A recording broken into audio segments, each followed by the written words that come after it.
भाई जो गुरु वचन पे डट गए, कट गए प्राण 84 के। उस दिन को इन मुसलमान भाइयों ने लिख लिया और उसी दिन से ये जीव हत्या की परंपरा चल पड़ी। अगर आपको मेरी बातों पर यकीन नहीं होता तो आप अपने मुल्ला काजियों से जाकर पूछो कि अगर मोहम्मद साहब अल्लाह को इतने प्यारे थे तो उनकी मौत इतनी दुर्गति से क्यों हुई। शहजाद खान जी कह रहे हैं कि अगर मुसलमान भाइयों को अगर मेरी बातों पर यकीन नहीं है, जो बातें मैं यहाँ बता रहा हूँ अपनी जीवनी में, अपनी आत्म कथा में, कि वर्तमान का मुसलमान समाज डुप्लीकेट अल्लाह को अल्लाह मान के पूज रहा है, वो शैतान है, वो काल है। अगर आप लोगों को इस बात का अगर भरोसा नहीं है तो अपने मुल्ला मौलवी काजियों से पूछो, मस्जिदों में जाके धर्म के ठेकेदारों से पूछो कि अय मुसलमानों, जो कर्म तुम कर रहे हो वर्तमान में, अगर ये सब कुछ सही है तो ये कर्म सबसे पहले किसने शुरू किए? हजरत मोहम्मद ने, क्योंकि उन्होंने इस्लाम धर्म की नींव डाली। वो अल्लाह के पैगंबर थे, वो शैतान के पैगंबर थे, वो काल के पैगंबर थे। तो फिर हजरत मोहम्मद की मौत इतनी दुर्गति से क्यों हुई, अकाल मौत क्यों हुई? मात्र 63 साल की उम्र में, केवल 63 साल की उम्र में हजरत मोहम्मद की दुर्गति से, बुखार से, बीमारी से तड़फ तड़फ के मौत हुई। नमाज के लिए भी नहीं उठ पाते थे वो। उनकी आंखों के सामने उनके 3 बेटे अकाल मृत्यु को प्राप्त हुए। अरे भैया, हजरत मोहम्मद अगर ओरिजिनल अल्लाह की इबादत कर रहा था तो हजरत मोहम्मद की ऐसी दुर्गति से मौत क्यों हुई? हजरत मोहम्मद के बेटे उनकी आंखों के सामने क्यों मरे? अगर हजरत मोहम्मद ओरिजिनल अल्लाह की इबादत करता था तो।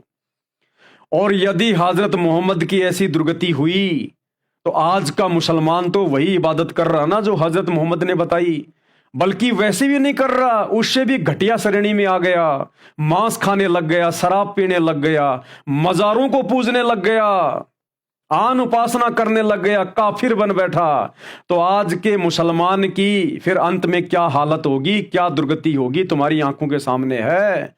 तो पूछो अपने मुल्ला मौलवियों से कि अगर हजरत मोहम्मद उस अल्लाहू अकबर की भक्ति करता था, इबादत करता था, उसके जैसी इबादत वर्तमान में कोई मुसलमान नहीं कर सकता, उन मर्यादाओं में रहकर, नियमों में रहकर।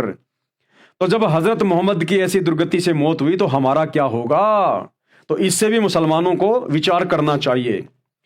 अगर आपको मेरी बातों पर यकीन नहीं होता तो आप अपने मुल्ला काजियों से जाकर पूछो कि अगर मोहम्मद साहब अल्लाह को इतने प्यारे थे तो उनकी मौत इतनी दुर्गति से क्यों हुई।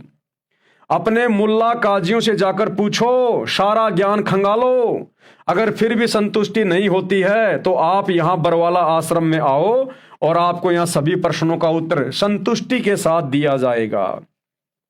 फिलहाल आपने किसी भी आश्रम में जाने की भी जरूरत नहीं है। आप इन सभी सवालों के जवाब यूट्यूब पर घर बैठे जेब से मोबाइल निकालकर सतगुरु रामपाल जी के सत्संग सुनकर ले सकते हैं। आप संत रामपाल जी की डॉक्टर जाकिर नाइक के साथ में जो डिबेट हैं, जो ज्ञान चर्चा हैं, आप उनको सुन सकते हैं। Debate versus doctor Zakir Naik versus संत रामपाल जी, आप सुन सकते हैं। इस्लाम की पुस्तकों के ऊपर संत रामपाल जी के सत्संग आप इस प्रकार से सर्च करके देख सकते हैं। आपको सारे प्रमाण, सारे सबूत, सारे सत्संग घर बैठे बैठे मिल जाएंगे। आपको बिल्कुल संतुष्ट किया जाएगा। हमारी जाति जीव है, यानी जीव हमारी जाति है। हम सब इंसान हैं, इंसान, स्त्री या पुरुष, हिंदू, मुस्लिम, सिख, ईसाई, हम सब जीव हैं। हमारी कोई जातियां नहीं हैं। ये जातियां शैतान ने बनवाई हैं इस डुप्लीकेट अल्लाह की प्रेरणा से। हमें आपस में लड़ने झगड़ने के लिए इस डुप्लीकेट शैतान ने ये जातियां, ये धर्म बनवाए हैं। हमारी जाति केवल जीव है, हम केवल एक जीव हैं, जीव। हमारा मानव धर्म है। हमारा हिंदू, मुस्लिम, सिख, ईसाई धर्म से कोई लेना देना नहीं है। ये सारे धर्म डुप्लीकेट हैं, डुप्लीकेट शैतान ने बनवाए हैं। काल की प्रेरणा से सारे धर्म बने संसार में। धर्म केवल एक ही है इंसानियत का, जिसको मानव धर्म करते हैं, मैन काइंड। बाकी हिंदू, मुस्लिम, सिख, ईसाई, जैन, यहूदी, बौद्ध, फारसी, मंगोली, ये जितने भी धर्म हैं ये शैतान की प्रेरणा से बने हुए हैं।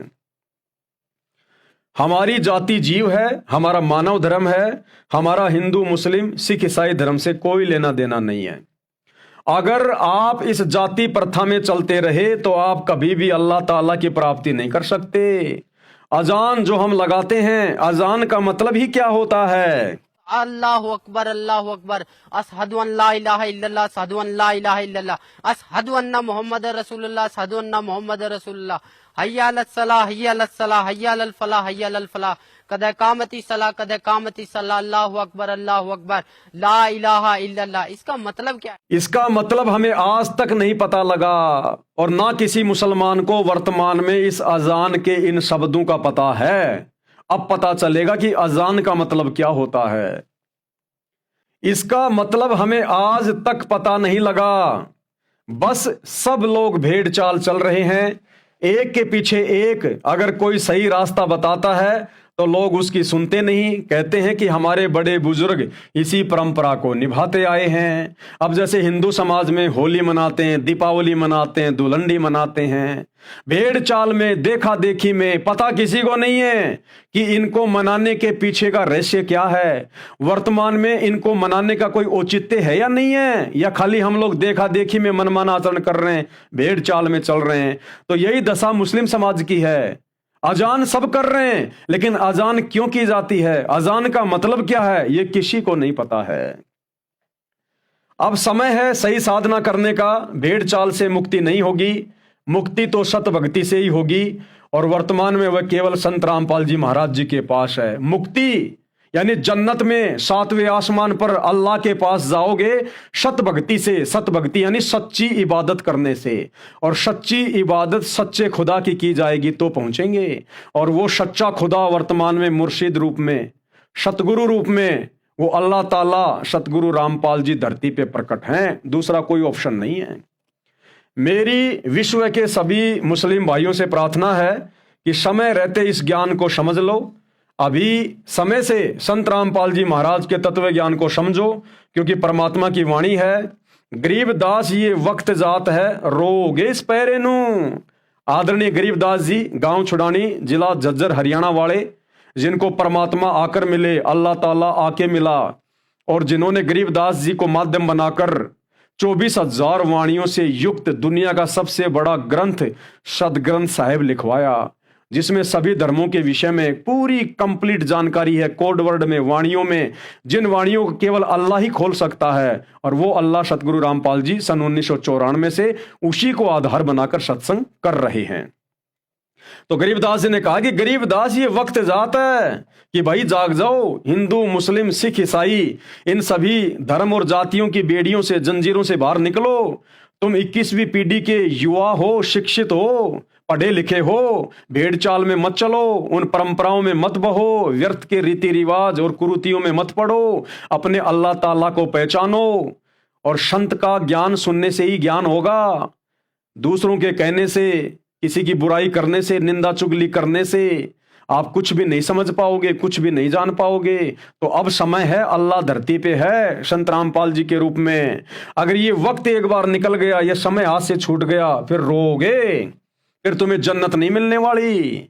उन कब्रों से उठ के कोई नहीं जाने वाला कयामत के दिनों पर। वो अल्लाह ताला धरती पे आया हुआ है, उसकी सच्ची इबादत कर लो, उससे शत भक्ति का वो मंत्र ले लो, जो मंत्र उन्होंने हजरत मोहम्मद जी को दिया था जिंदा बाबा के रूप में आके। और जब आजीवन मर्यादा में रहकर भगत शहजाद खान की तरह भक्ति करोगे, सच्चे खुदा की इबादत करोगे, तब कहीं जाकर तुम्हें वो जन्नत मिलेगी, अन्यथा जहन्नुम के दरवाजे खुले हुए हैं। गरीबदास ये वक्त जात है रोगे इस पैरे नू। ये हकीकत बात है। आज आप जितना लेट यहां आओगे तो आपके हाथ कुछ नहीं लगेगा। रोने के सिवाय कुरान शरीफ में कहीं पर भी बकरी की कुर्बानी नहीं लिखी है। वहां पर कुर्बानी लिखी है, कुर्बानी का मतलब है कि अल्लाह ताला की राहों में अपनी बुराइयों को कुर्बान कर देना, उनको छोड़ देना, ना कि बकरे को काट देना, मुर्गे को काट देना।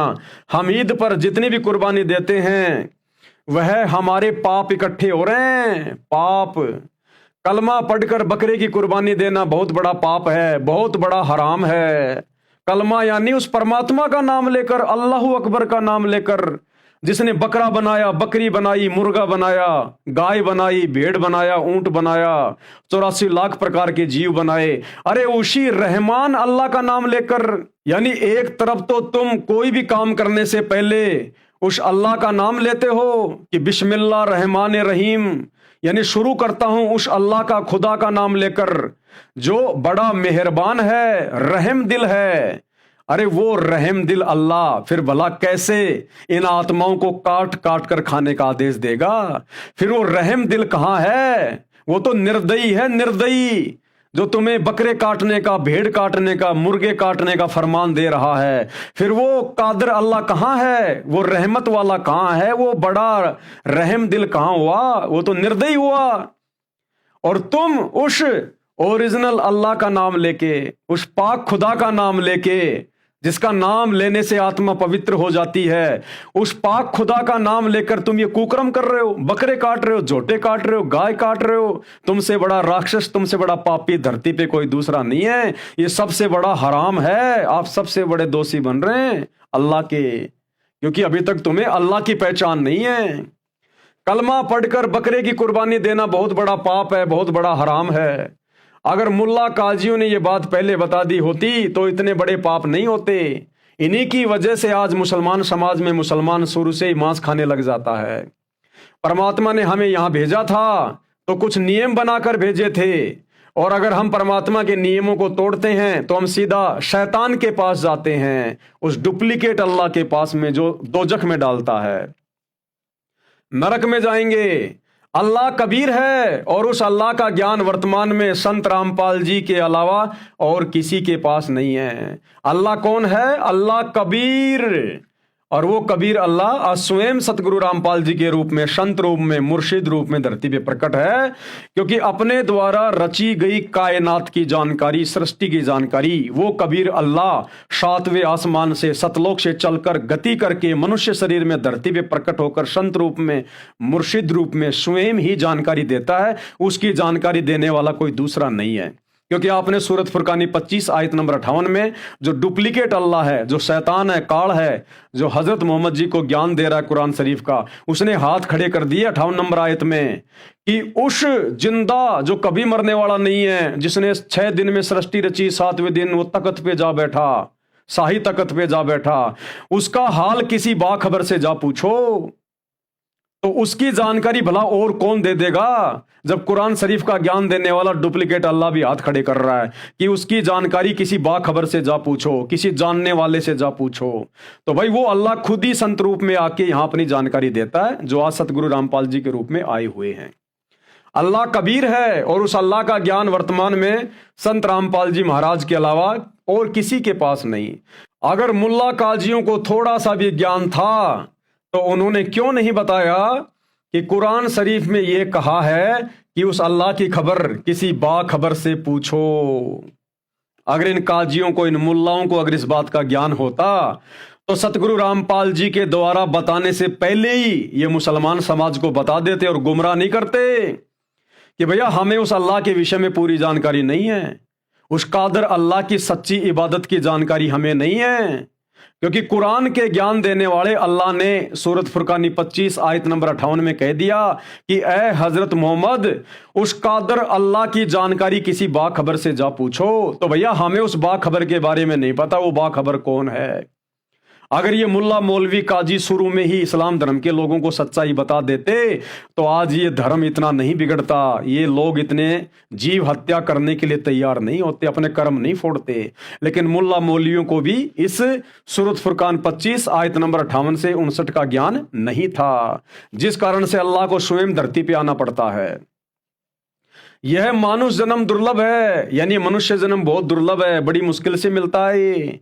ये 84 लाख योनियां भोगने के बाद गधे, कुत्ते, सुअर, कीट पतंग, मक्खी, मच्छर, ये जितने भी 84 लाख प्रकार की योनियां हैं जो हम देख रहे हैं, ये सारे जन्म भोगने के बाद, इतने कष्ट भोगने के बाद एक बार ये मनुष्य जन्म देता है हमें अल्लाह, केवल अपनी सच्ची इबादत के लिए, मोक्ष के लिए। जो गुरु बचन पे डट के कट गे फंद 84 के, कट गे फंद 84 के, कट गे फंद 84 के।